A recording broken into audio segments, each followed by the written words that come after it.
What's up, everyone? Aaron Nagler here, PackersNews.com, live on Facebook late in the day, Friday afternoon. Just getting ready for the weekend. Not too much by way of breaking Packers news, but always something to talk about. Always interested in what you fine folks in Facebook comment land have to say. Thought I'd jump on, stir the pot a little bit, and then jump off for the weekend. Yeah, like I said, not a whole lot to talk about here at the end of the week. The Packers obviously begin OTAs on Monday, the minicamp a couple weeks after that. Everybody jumping in the comments. Hello to everyone. George, Justin, thanks for dropping by, guys. Joshua, anything new? That'd be new. Not yet.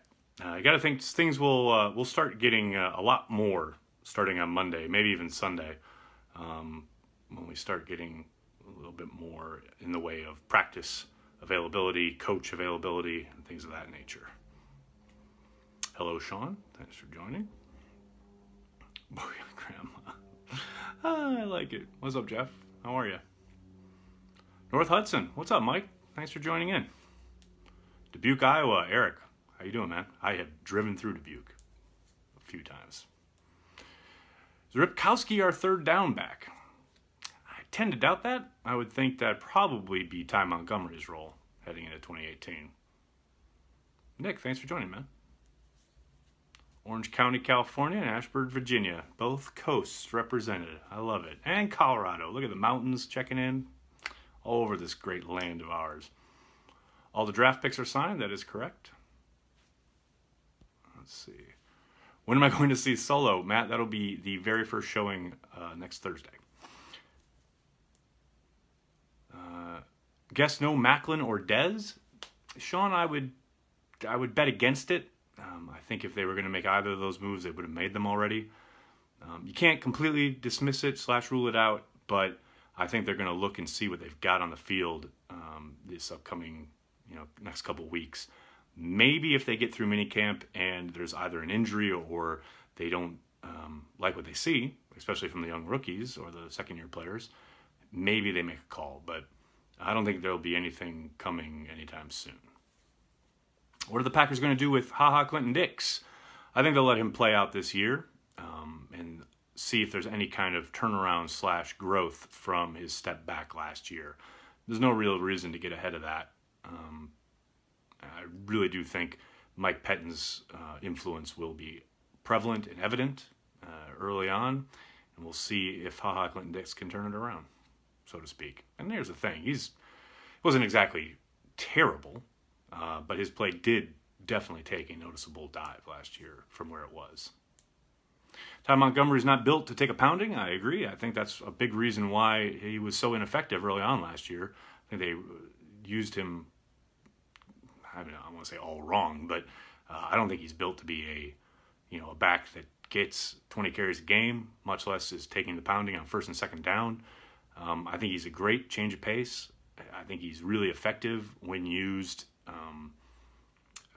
as a change-up, so to speak. I think that's what they really did with him kind of out of necessity back in 2016. And I think that kind of role suits him very well. You're watching the big event tomorrow, the FA Cup final? You bet I am. It's going to be a bit of a battle in our house, though, because I don't think my wife's waking up to watch the royal wedding, but she will be watching it on DVR, so I got to stake my claim, get my space. Any good pass rushers out there? John, in a word, no. How many running backs on the final 53? Felipe, that's a good question. I would say 3, maybe 4. Maybe Devontae Mays has a shot, but I would think you'd go Jones, Williams, Montgomery, and then Devontae Mays has an outside shot. Obviously, Ripkowski and or Carriage is a fullback, but if you're being strictly by definition, those aren't halfbacks. Royal wedding, oh, don't laugh, man.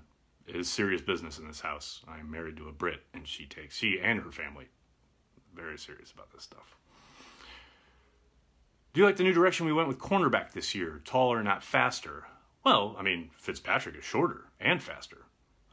Josh Jackson is taller and not exactly a burner, but yeah, I think it all depends on what happens when they suit up and have to go against NFL competition. Your measurables are one thing, and what you put on the field is something else. With Janis gone, I wonder who steps up as the gunner on special teams. Very good question. I mean, I'm sure they're hoping guys like Josh Jones can kind of excel there, but you got to think Jones is going to be seeing a lot more playing time. He had real troubles with penalties last year in that gunner role. Trevor Davis did a little bit of it last year, but you have to think, you want him as a returner and or contributing as a wide receiver. Maybe some of the rookies, maybe some of these rookie wide receivers step up into that role. Woo, you think 14-2 is the record this year? That's ambitious. But hey, you never know.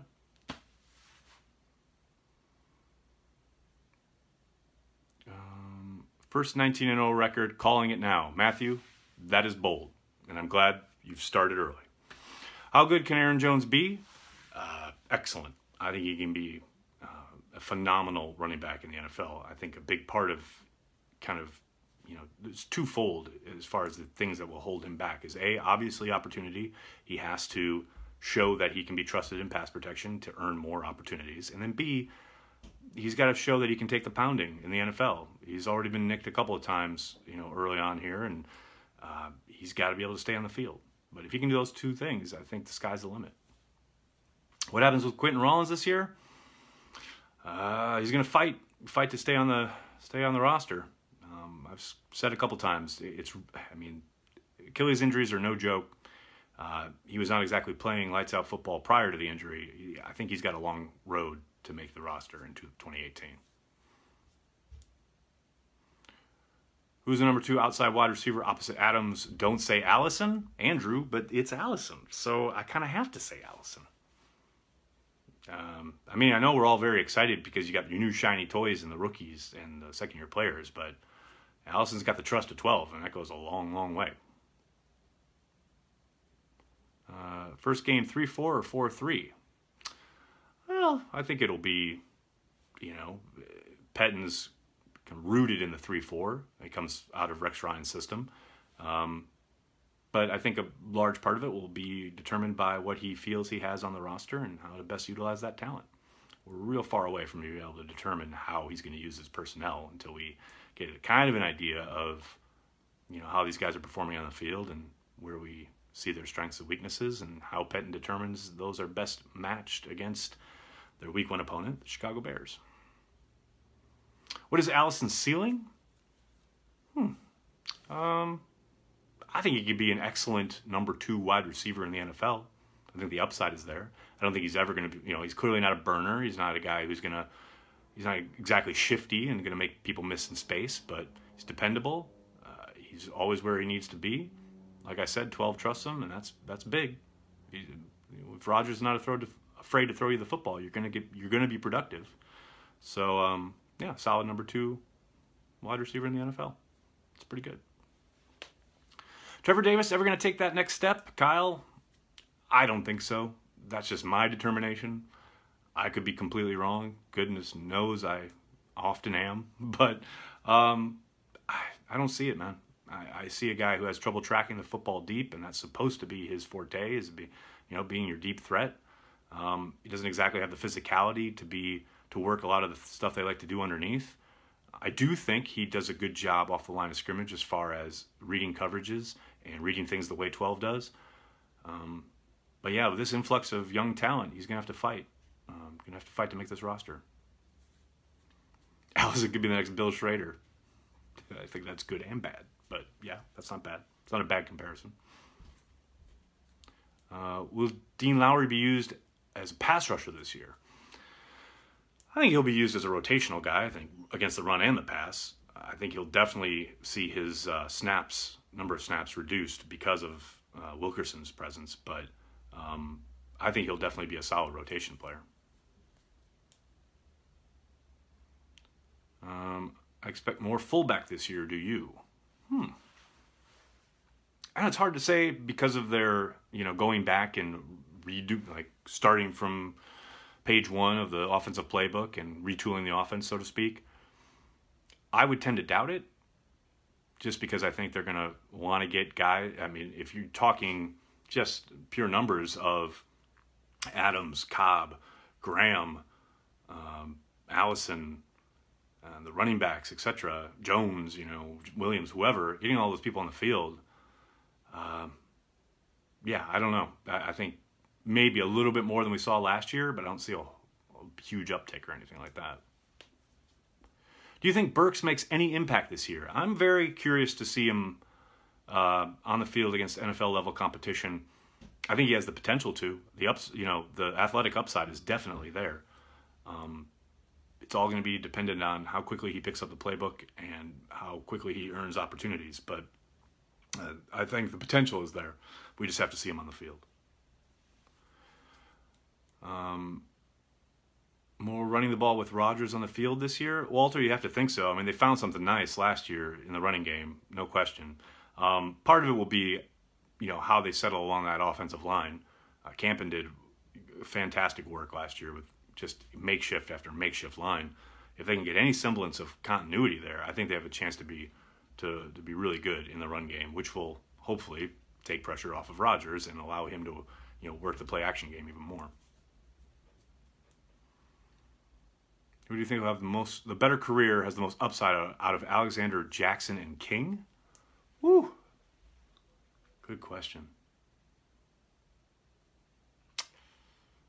I'm going to say Alexander. I think he's a special athlete, and I think he has the potential to affect the game more simply because of his ability to play all over the field.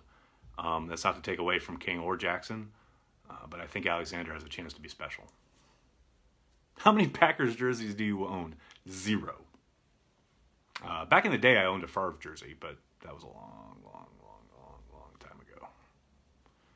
Is this offseason longer than normal? Let me tell you, it feels like it, right? Kidding. Any concerns with Jair Alexander not having played the slot in college? I don't have any. I think he can make the transition pretty easily, actually, but we'll see. They'll throw him on the field, and they'll definitely be given every opportunity to prove that he can or can't do it. Thoughts on Michael Clark? Mike, he's incredibly raw, but you see the potential. Every single day last summer, he made an amazing catch. Just an amazing catch every single practice. Now, it's one thing to do it in practice, and it's a whole nother level to do it in a game setting in the NFL. You saw in that Vikings game, he had one incredible catch where he laid out, and then he had a touchdown in his hands that he dropped. He let go right through his hands, his arms, so to speak. It's night and day doing it in practice and then doing it on the field in a game. But the potential is there. The question is how quickly can he get up to speed? All the little things you have to do at the position.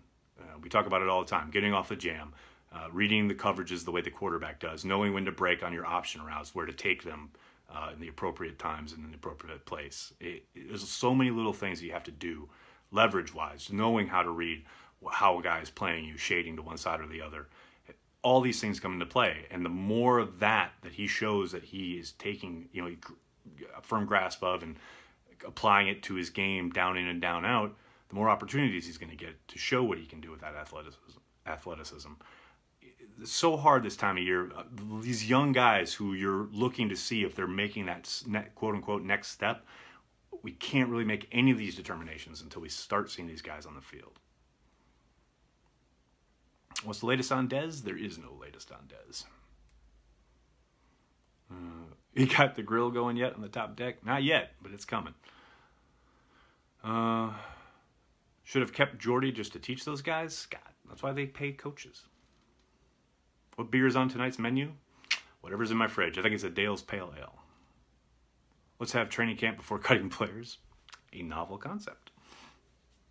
Expectations for Jimmy Graham? Michael, I think he's going to open up the offense, something fierce. I think his numbers, a lot was made about his drop in yards per catch last year.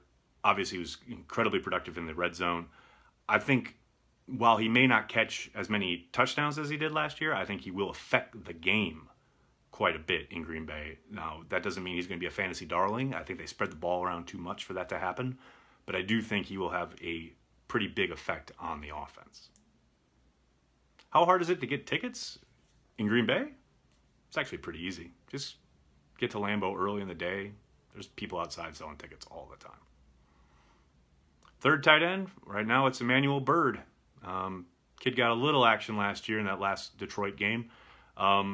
He actually acquitted himself quite well when he got picked up in training camp last year. That first week, I mean, he was swimming, but he was making plays. He made one play in particular that I noted at the time, a great catch down the seam where he had to lay out from a great ball from Rodgers over the linebacker. He had a bunch of catches like that in camp. So the athleticism is there. I think the ability is there. It's a question of putting it together, showing that he is developing, etc. But I think he's your kind of first man up, so to speak, at the third tight end position. All right, everybody, I'm gonna jump, but thanks so much for checking out everything we do at PackersNews.com. Make sure you're checking it throughout the weekend. We'll have everything leading up to the start of OTAs, minicamp, etc. If it's happening with the Packers, we've got it at PackersNews.com. Thanks a lot, everyone. Have a great weekend. Talk to you guys soon.